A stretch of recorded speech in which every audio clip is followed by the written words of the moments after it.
In the past several decades, the number of reported disasters globally has climbed noticeably each year. Between 1975 and 1999, well under 300 disasters were recorded, while between year 2000 and 2010, the average was close to 400 per year.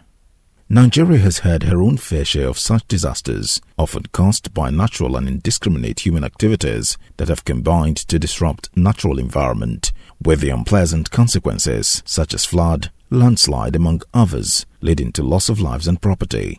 For instance, figures from the Nigerian Red Cross confirm that no fewer than 2.8 million people were affected by the flood disasters of 2022, with 603 fatalities and more than 2,500 injured in Nigeria.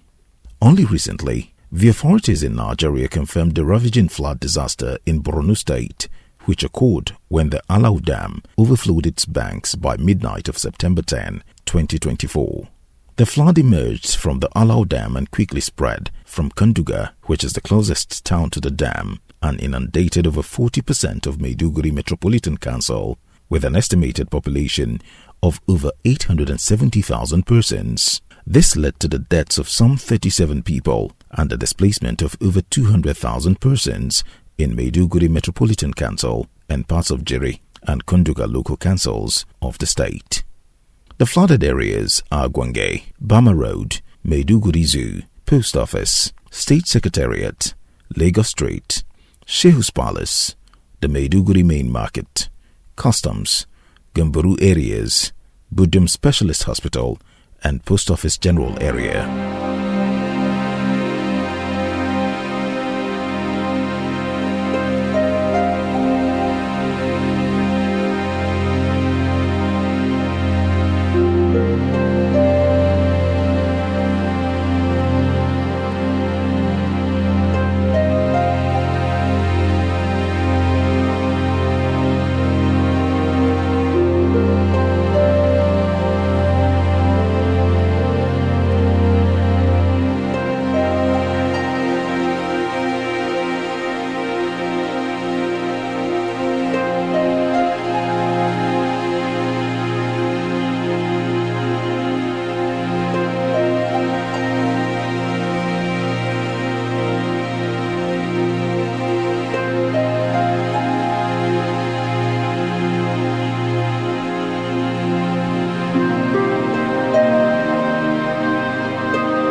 The latest flood disaster in Borno State, northeast Nigeria, was indeed a national disaster. In Maiduguri Metropolitan Council, the flood overwhelmed critical national infrastructure such as the University of Maiduguri Teaching Hospital, State Specialist Hospital, and the Medium Security Custodial Center at state low cost, leading to the evacuation of the inmates to the Maximum Security Custodial Center along Baga Road. Due to the flood, access to several parts of the state was restricted, which impacted critical supply chains as well as access to schools, healthcare facilities and markets.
The Maiduguri flood disaster has no doubt caused severe social harm, putting enormous pressures and demands on individuals, corporate bodies and government, and its relevant agencies, including the Nigerian Armed Forces.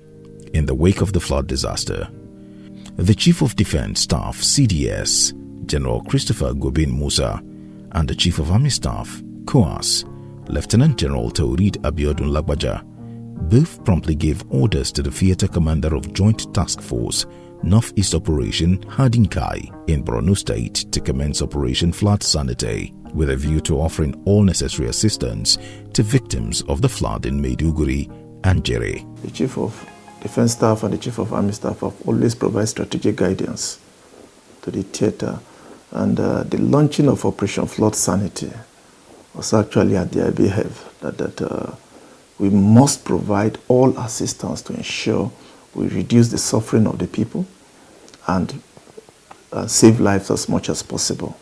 So that strategic guidance has been provided. Assets were mobilized as far from the Nigerian Army School of Military Engineering in Makurdi to provide boats and boat operators, additional drivers for the theatre, to ensure that we're able to achieve what we achieved in this period. In compliance with the directives of the CDS and COAS, and in fulfillment of its statutory role of providing military aid to civil authority, the theatre commander of Operation Hadinkai, OPHK, Major General Waidi Shwaibu, immediately responded by activating the contingency plan under the auspices of Operation Flood Sanity 2, targeted to provide military aid to civil power through disaster relief operations, with a view to promptly rescuing trapped residents to alleviate their pains and sufferings. Operation Flood Sanity is one of the operations designed in the theatre to respond to incidents of flooding. It's actually part of our contingency plan in the theatre here, so that we can also prepare in the event of flooding, just as we have just witnessed with the flooding in Maiduguri. If you will recall, there was a flooding incident in Malam Factory, which that's sometime last year, and the theatre has always been preparing for such incidents. So the Operation Flood Sanity is the contingency plan that is in place to respond to incidents of flooding in the entire theatre. The process of developing and implementing emergency response and recovery efforts is usually complex, but the Nigerian Army, through its Operation Flood Sanity 2, determinedly and promptly began its emergency response with a reconnaissance phase, using the air component of Operation Hadinkai, OPHK, and UAV command of the Nigerian Army to confirm the extent and scale of the flooding in Gwange, Bama Road, Customs Area, Lagos Street, Shehu Palace, Post Office and Muna. Others are Maiduguri Zoo and State Locust in Maiduguri and environs. When Flood Sanity was activated, units know what to do. Then, of course, the flooding, first, the area recce was done by both the Nigerian Army UAV Command and the Nigerian Air Force, the air component here in the theatre, to determine the extent of the crisis. That gives direction to know where you channel resources to. And that we now did. We got trucks from Damaturu in our sector 2 there, trucks from Mongunu, as well as boats from Baga. We move all these assets here in record time to ensure that we're able to deploy to provide what we're supposed to do, which is the evacuation of people, our trapped residents. While the boats were moving deep into the streets and crannies, the trucks were moving those ones to safer areas where they can now go to temporary shelters.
The search and rescue operation, which commenced on the 10th of September 2024, was carried out simultaneously in Maiduguri and Kanduga, which is closer to Alau Dam, the source of the overflowing water.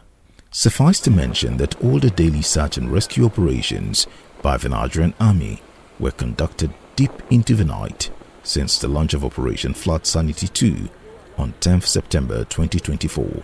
The commanding officer, 222 Battalion, Main, Lieutenant Colonel Joel Muhammad, and some residents of the community give eyewitness accounts on how the flood started and how the Nigerian Army was able to respond swiftly in the rescue operation. We got the first hit here where the Army quickly responded to that effect by ensuring all the locals and villagers moved by announcing, and the rescue mission began from this place. The gunboat were moved through this water side, as you can see, down up there where we saw some fishermen and other people having issues. So what we need to do was to quickly see how we can possibly evacuate them, and that we did. Similarly, on that same day, I think around that's about 06:30, I got a call from my brigade commander to quickly move my boat. Of course, we cannot be able to carry the gunboat, so we moved the logistic boats, 75 and 45 horsepower. Thereby moved to Maiduguri, Lagos Bridge, where we went and started giving aid to the civil populace. If you look straight to my front, you see the body of the river. This is the main Alo river, and the dam is just to my left. Most people that live in this place are the fishermen. So the rescue mission begins from this place. Sir, take a look. That's island. So on that day, some of them sleep there. They put their trap in the night and observe. So at a point in time, they were cut off. So the military have no choice than to come with the gunboat. About 6 of our boats went like this and start the evacuation. That is where the evacuation actually begins. So if you look at my right, you will see that this place is like some field, and this was done so that they can hold this water and probably walk in that bridge. That was what this was meant about. But when the water overflowed, the tide of the river rise, and the water was forced to divert, and thereby causing all these places. Where you are seeing there, they were all farmland. But as it is today, they have all been washed into Maiduguri town. So we did that, and the villagers here, we also ensure we rescue all of them here. Now, because we went with our gunboat to that place, we also got stuck.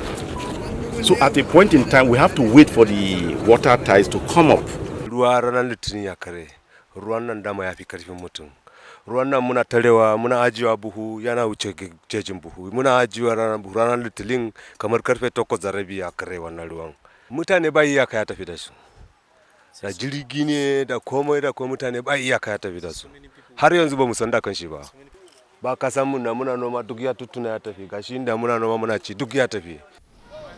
It is worthy to state that troops also assisted the Nigerian Correctional Service to relocate some 481 inmates as the service appeared overwhelmed following the escape of over 200 inmates, as well as assisted in the evacuation of the families of the Nigerian Customs and the Immigration Services who were trapped in their flooded official quarters.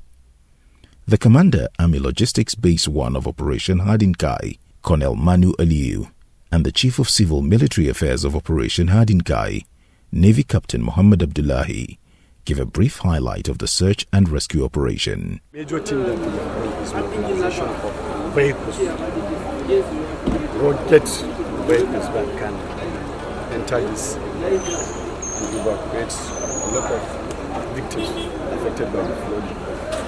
Then we have other components, maritime components, engineer components, IED teams, all combined. What we've been doing in the past 3 days, precisely with the boats, is that we've been going to, there's a Zamani clinic. It's about some, like 8 kilometers away from here, into the community, just directly behind the Sheh's Palace. You know, the Zamani clinic, we counted day for yesterday 116 individuals, yes. They all came in there because it's upstairs, so they were staying in the top part.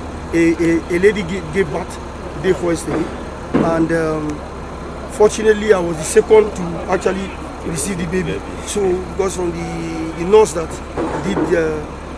delivered the baby, and then they had to cut the baby, the cord, and so we evacuated the baby and the mother, and we've done series of those evacuations from the elderly.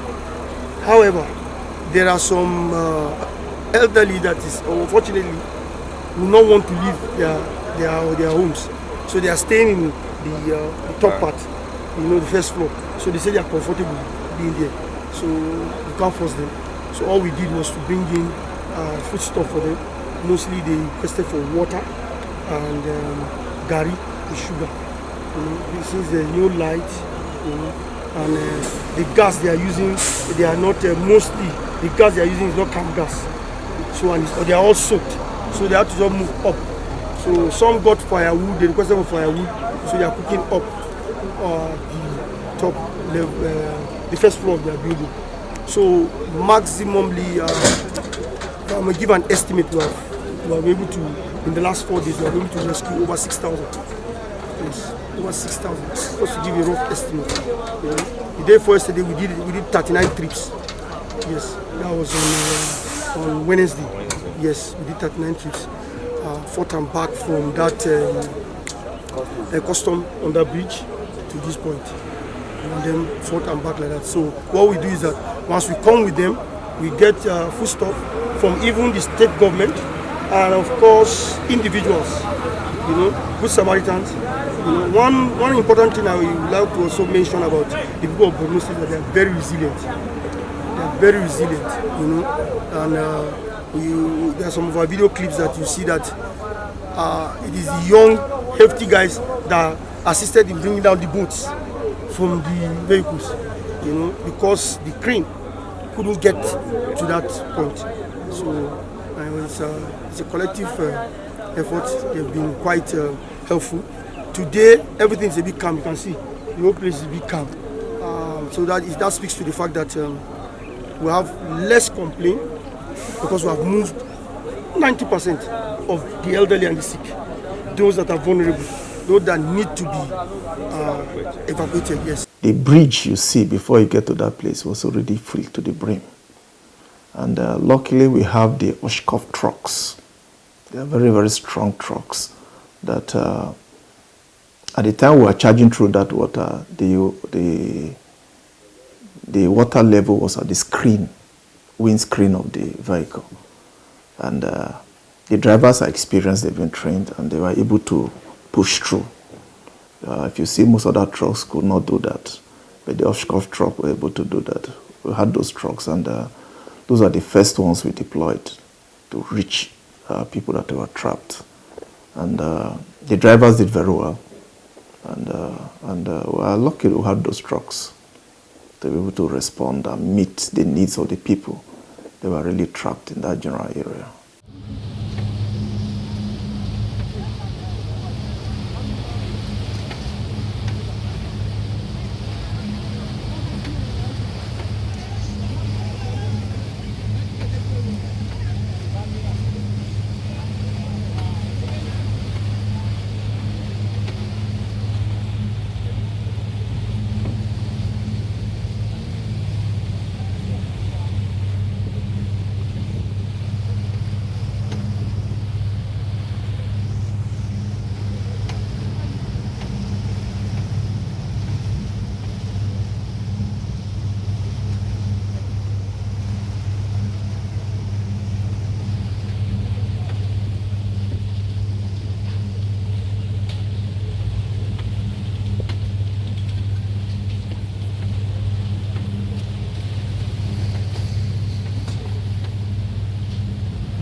It is instructive to state that only military troops were able to drive through the roads, as all other types of vehicles were bogged down and could not navigate the terrain.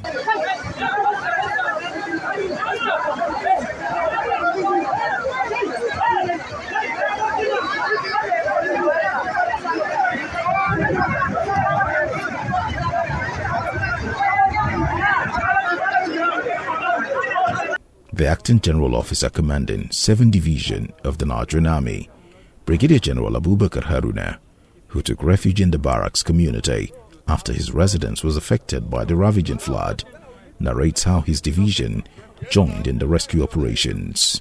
It has not been easy, but we've been able to go through. The DIV, with the actual support of the theater, has been able to achieve a lot. The military and other agencies have been able to do a lot to get to where we are today. It all started with the flood at Alo Dam, where we had to evacuate. We responded to them, evacuated them, and then thought that would be the end, not knowing that a more heavier flood was on the way. Personally, I'm an IDP now because my house was also flooded. I had to leave my official residence back into the barracks. We have, during the period, been able to evacuate.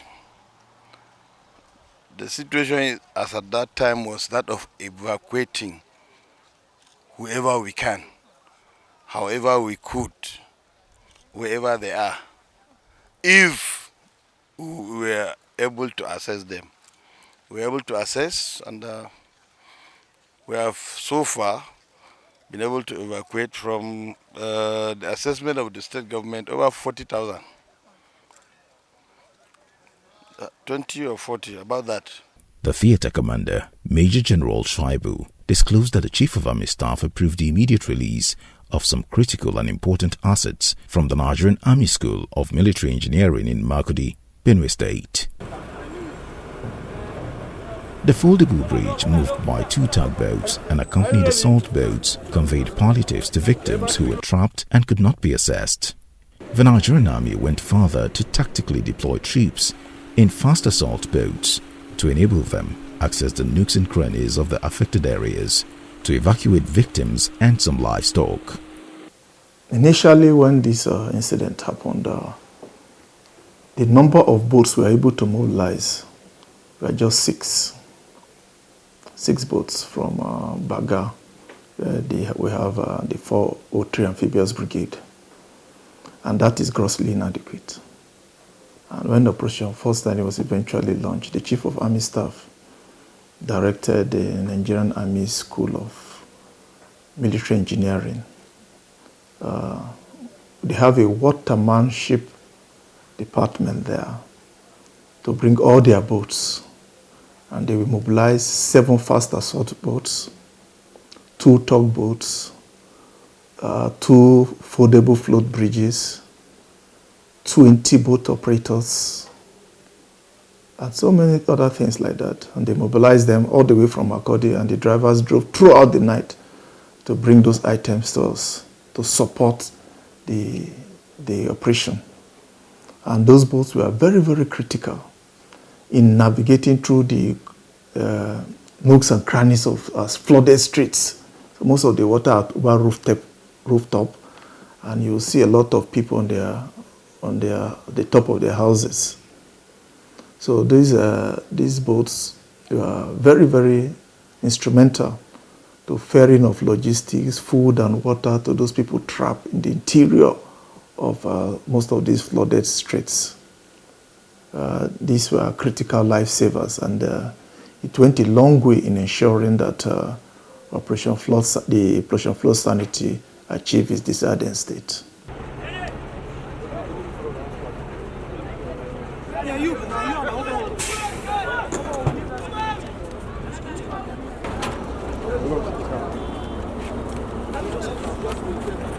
Those fast assault boats, they can go virtually everywhere, and They were used especially in the Mona General area, that after customs that were really flooded, and Lagos street area.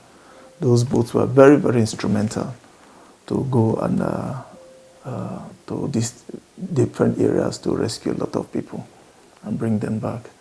So they were critical lives. They participated in the operation very, very well and rescued a lot of people. Now that we're in the support and stabilization phase, they are still providing support, conveying food, water to people. Because some people now, they don't want to leave their houses. They prefer to stay there until the water drain.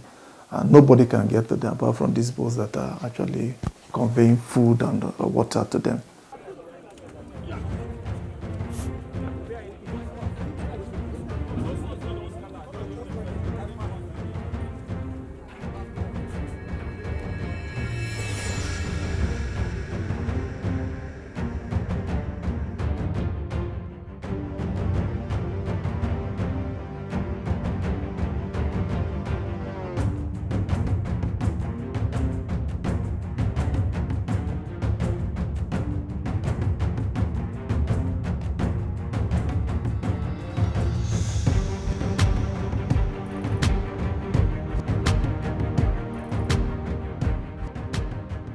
These assets were deployed for the consolidation, support and stabilization phases of the Operation Flood Sanity 2. We're in the 5th day of the operation currently.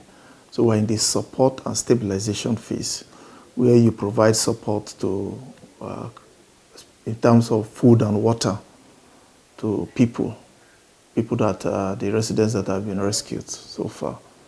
And for those of them that are in other areas, maintain law and order a bit. So those are the phase we are now, and the other agencies are also providing support to the population. However, the operation did not go without some challenges, as the theater commander had led a rescue team through overflooded highways to the customs overhead bridge, where many of the displaced persons were trapped.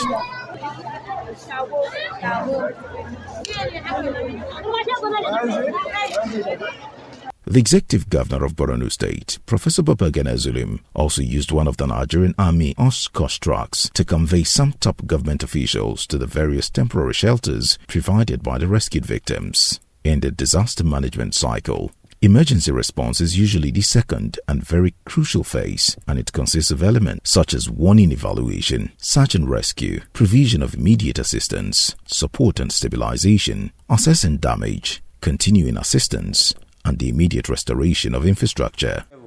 So giving him a dextrose line, and you can see he's responding. Like this young man now, he just got bonds. He took petrol, we were told he took petrol into a shop where they do shy tea. So as he was entering with petrol, the thing caught fire with him.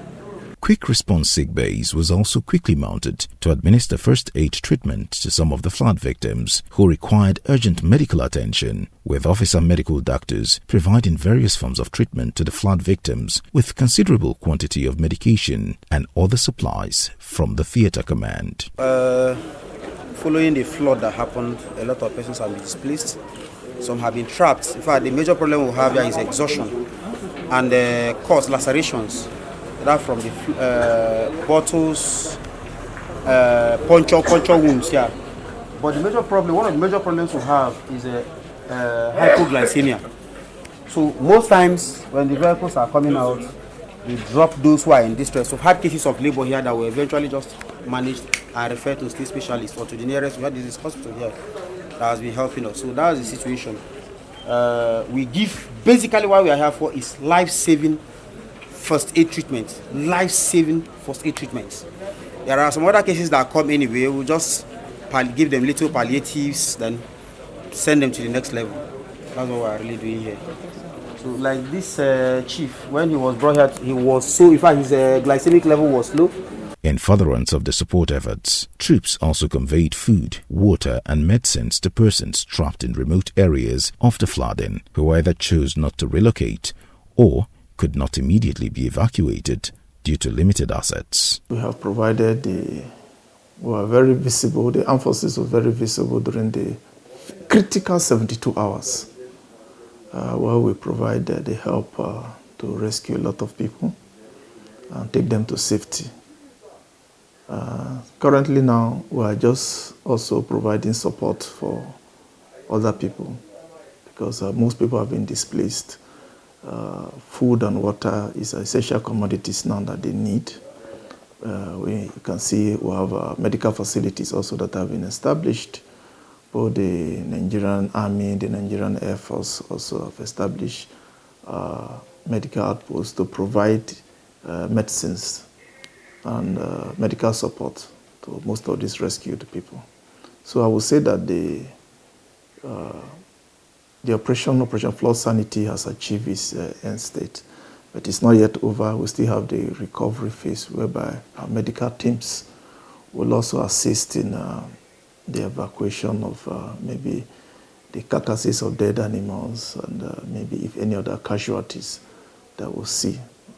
It is noteworthy that the search and rescue operation and the support and stabilization phases of Operation Flood Sanity 2 was applauded by the people. The Borno State government and the Nigerian Army have saved a lot of people, and even though in our area, that College of Agric, we have seen a lot of Nigerian Army come with Borno State governor. They have served a lot of people, and actually they bring help to Borno State people. Here since on Monday night, the frost, we haven't seen anybody to rescue those except the army people, the Nigerian Army. They are the first people that come and rescue those, rescue the massive people like small children and women and all people. So and they still provide pure water for us in order to survive and some food. They are the only people that we see that help us. Then in the following day, they still come with another turnout to help people from here to the place there is no water. sai sojan suna ba mu buredi jiya su sojan su ma buredi har abinci har sai duk sojan sun ba mu amma mutane wancan ba su abu ba sa ba mu saura ba sa ba mu sai hannu soja ki ba in zai ma taimako a ba hannu soja ba mu mu samu amma ba hannu soja ba zai ba mu komi a ba hannu soja mu samu hannu soja sune suka shitan mu sune suka karba mu a cikin ruwa suna cire mu sune suka taimako mu suna cire mu a cikin ruwa da ke mu ya kashe mutane mu sauran mutane ya kashe mu amma sojan suka ja mu suna cire mu ba mu gani police ko mu gani kowa ban ba soja ba mu saboda haka har gobe sojan suka taimaka mu.